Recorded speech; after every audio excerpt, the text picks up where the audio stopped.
ডেস্কটপে ফাইল বা কোনো ফোল্ডার তৈরি করতে গেলে আমরা কী করে করবো, চলো তোমাদের সহজ উপায় দেখিয়ে দিচ্ছি। এই ডেস্কটপে আসবে, মাউস পয়েন্টারটা নিয়ে এখানে রাইট ক্লিক করবে। দেখো রাইট ক্লিক করলে এখানে আসবে নিউতে ধরবে, নিউতে গেলে দেখো দেখা যাচ্ছে ফোল্ডারে ক্লিক করবে। ফোল্ডারে ক্লিক করলে দেখো এখানে ফোল্ডার খুলে গেল। এবার তুমি ফোল্ডারের নাম দিতে চাও, সেই ফোল্ডারের নাম দেবে। এখানে রাইট ক্লিক করবে, রাইট ক্লিক করলে নিচে আসবে, দেখো নিচে লেখা আছে রিনেমে ক্লিক করবে। রিনেমে ক্লিক করলেই দেখো তোমার এখানে নাম লিখতে দেবে। তুমি এখানে ছোটো করে লিখে লিখলে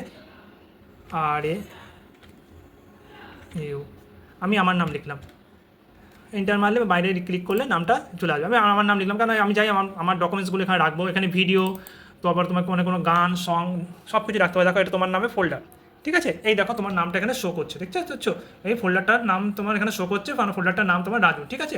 এখানে ক্লিক করো। আবার তুমি কোনো নাম চেঞ্জ করতে গেলে আবার এখানে ক্লিক করবে, রিনেমে আসবে। দেখো রিনেমে ক্লিক করলে আবার চলে আসবে। এখানে তুমি লিখে দাও শর্টে DOCM,